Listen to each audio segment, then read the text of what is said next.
2024 में जितने भी शोज आए हैं, जितने मैंने देखे हैं, उन सबको हम लोग टायर लिस्ट में ऐड करने वाले हैं। 4 कैटेगरी मैंने बनाई है, बेस्ट वाली, एवरेज वाली, बी मतलब बिलो एवरेज और डब्ल्यू मतलब वेस्ट। तो चलिए शुरू करते हैं। सबसे पहला और सबसे माइंड ब्लोइंग शो इस साल का है 3 बॉडी प्रॉब्लम। इस सीरीज की स्टोरी कुछ ऐसी है कि क्या हो अगर जिस सोलर सिस्टम के अंदर 3 सूरज हो और प्लेनेट की पोजीशन सही नहीं हो तो एक ग्रेविटेशनल प्रॉब्लम क्रिएट होती है। ऐसे ही प्लेनेट पे से एलियन जीव धरती की तरफ आ रहे हैं स्पीड ऑफ लाइट से। इसी के साथ साथ धरती पे एक और घटना हुई है कि जितने भी साइंटिस्ट लोग हैं वो एक गेम खेल रहे हैं और उस गेम को पूरा ना कर पाने की वजह से वो लोग सुसाइड करके मर रहे हैं। शो का पॉजिटिव पॉइंट, शो में इतनी साइंस फिजिक्स डाली है कि ऐसा लगता है कि रियल इवेंट पे बेस्ड शो है। नेगेटिव बात यह है कि एपिसोड 4 के बाद में चीजें मेरे को थोड़ी सी स्लो लगती है, मतलब कि डायलॉग्स बढ़ा दिए जाते हैं, एक्शन थोड़ा सा कम कर दिया जाता है। इसी वजह से मुझे पर्सनली ये शो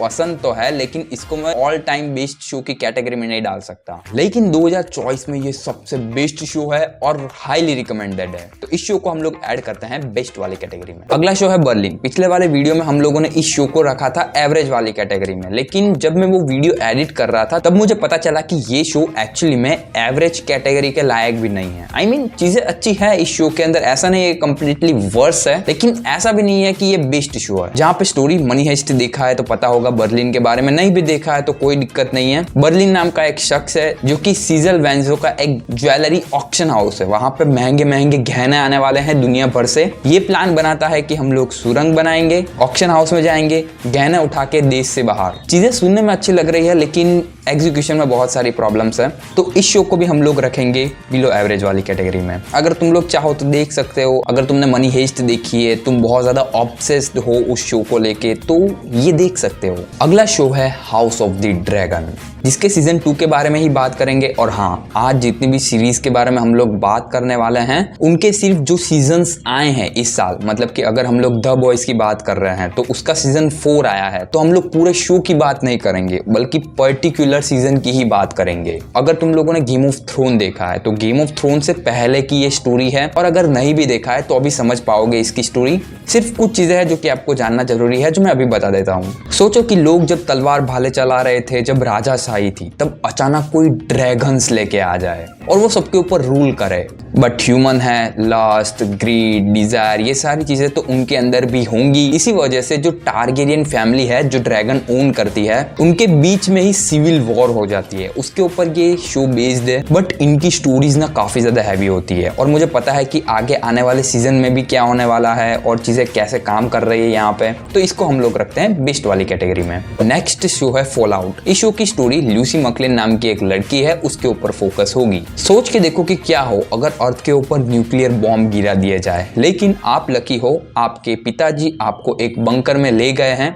जहां पे वो सारी सुविधाएं उपलब्ध है जो कि आपको जीने के लिए और मजे करने के लिए चाहिए होती है। इतना ही नहीं, अगर आपको और सोशलाइज होना है तो हर एक वॉल्ट के बाजू में दूसरा वॉल्ट भी है। इसी तरीके से ल्यूसी मकलिन की आज शादी है, दूसरे वॉल्ट से यहाँ पे बारात आने वाली है। ल्यूसी मकलिन का जो दूल्हा होता है और जो बाराती होते हैं वो एक्चुअली में उस वॉल्ट के नहीं होते हैं बल्कि ऊपर वाले लोग होते हैं जिनको रेडर्स बोला जाता है। आई नो ये स्टोरी काफी ज्यादा कंफ्यूजिंग लग रही होगी, लेकिन स्टोरी टेलिंग के मामले में ये शो भी काफी ज्यादा बढ़िया है। हालांकि मुझे इसकी थोड़ी सी एक्टिंग कम पसंद आई है और शो कहीं कहीं पे थोड़ा सा क्रीपी है, बट इसके अंदर जो सूट दिखाया गया है, जो चीजें दिखाई गई है, ये शो उसके हिसाब से काफी ज्यादा बढ़िया है। सॉर्ट ऑफ 8.7 आउट ऑफ 10 जितनी रेटिंग मैं दूंगा इसको। और इस शो को हम लोग रखेंगे एवरेज वाली कैटेगरी में, बट ये शो देखने लायक। अगला शो है मिर्जापुर का सीजन 3। इसकी स्टोरी घूमती है गुड्डू वशिष्ठ शरद के अराउंड, जहाँ पे अब बात यह है कि जो ज्यादा अफीम बेचेगा वो गद्दी पे आएगा। सिंडिकेट भी 2 ग्रुप में डिवाइड हो चुका है, एक गुड्डू की तरफ और दूसरा शरद की तरफ। जिसको जो चाहिए वो हासिल करने के लिए दौड़ रहा है, सब लोग गद्दी के पीछे दौड़ रहे हैं। लेकिन आगे एंट्री होती है कालिन भैया की, जो कि सबके मंतव्य पर पानी फेर देते हैं। एक्चुअली में देखा जाए तो मिर्जापुर का जो सीजन 3 है वो सीजन 1 और 2 की कंपैरिजन में वर्स्ट सीजन है, पर्टिकुलरली इस सीजन के अंदर। अगर आप लोग एपिसोड नंबर 7, 9 और 10 निकाल दो तो मैं इसकी इतनी ज़्यादा रिस्पेक्ट करूंगा भी नहीं। और इन लोगों ने मूवी भी अनाउंस कर दी है जिसके अंदर मुन्ना वापस आने वाले हैं। अब भाई सीजन 3 की स्टार्टिंग में ही हमको दिखा दिया गया है कि मुन्ना की लाश जल रही है, और अगर इन लोगों ने कुछ इनलॉजिकल चीज़ दिखाई तो मेरे हाथ तो ऊपर है भाई इस यूनिवर्स से। हालांकि इसका सीजन 1 और सीजन 2 अच्छा है, बट सीजन 3 में इन लोगों ने चीज़ें थोड़ी बिगाड़ दी है। बट या ओवरऑल अगर देखा जाए तो इसको हम लोग एवरेज वाली कैटेगरी में रखेंगे। सीजन 3 की रेटिंग की बात कर रहा हूँ मैं। अगला शो है इनविंसिबल। एक्चुअली में अगर आप लोगों ने दी बॉयज देखा है तो कुछ वैसा ही होगा इस यूनिवर्स में भी, जहाँ पे विल्ट्रमाइड करके एक काफी पावरफुल सुपर ह्यूमन जिनकी लगभग कोई वीकनेस नहीं है, वो धरती को विल्ट्रम एम्पायर के अंदर शामिल करना चाहते हैं। शो में स्टोरी हमको 2 विल्ट्रमाइड की दिखाई जाएगी, एक है मार्क ग्रेसन और दूसरे ओमनीमैन। ओमनीमैन उसके पिताजी है और ये उसका लड़का है।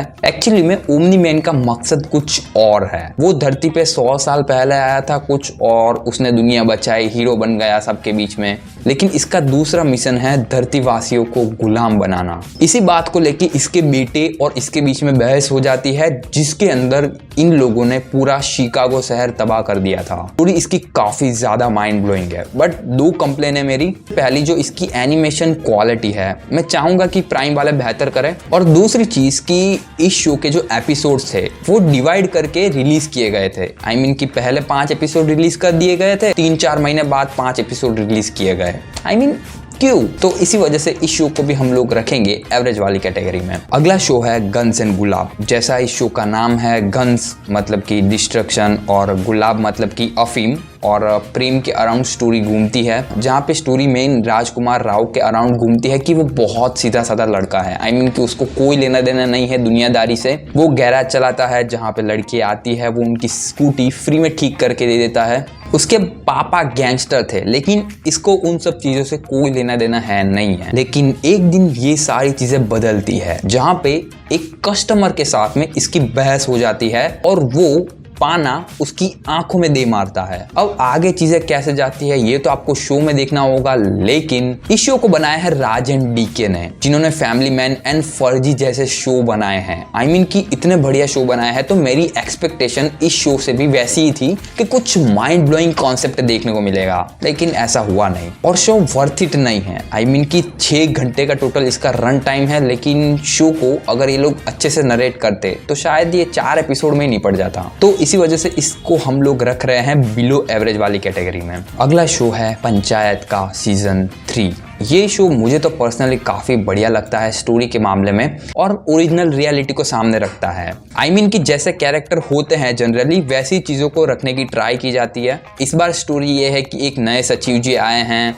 उनको वो लोग साइन इन ही नहीं करने देते हैं, जो देखने में काफी ज्यादा फन था मेरे लिए। और हाँ, आप लोग बोल सकते हो कि मैं इस शो को लेके थोड़ा सा बायस्ड हूँ। कम ऑन यार, बॉलीवुड कहाँ पे भाई कैसी स्टोरी बनाता है। ये शो एक डिसेंट सी ओरिजिनल स्टोरी रिप्रेजेंट करता है। हालांकि बहुत सारे रूरल एरिया वाले लोगों के साथ में मैंने बात की थी तो वो अग्री नहीं करते हैं मेरे साथ में। वो लोग ऐसा बोलते हैं कि इनके जो एक्टर है वो हमको पसंद नहीं है, बट मेरे को अच्छे लगते हैं। जो भी हो, ये मेरी पर्सनल टायर लिस्ट है। अगर आप मेरे साथ अग्री नहीं करते हो तो कोई दिक्कत नहीं है। तो मैं इस शो को रख रहा हूँ बेस्ट वाली कैटेगरी में। अगला शो है एको। भाई ये मार्वल का वर्स्ट शो है। शी हल्क के बाद में इन लोगों ने रिकॉर्ड तोड़ दिया है इतना वर्स्ट शो बनाने का। एक टाइम था, मार्वल ऐसा नहीं है कि आजकल पूरा ही बुरा हो चुका है, लेकिन पहले जैसी चीज़ें आती थी वैसी अब नहीं आ रही है। उसके पीछे बहुत सारे रीजंस है जो कि मैं आए दिन डिस्कस करते ही रहता हूँ। इस शो के साथ में मेरी एक प्रॉब्लम है कि माया नाम की लड़की के हाथ में सुपर पावर्स आती है।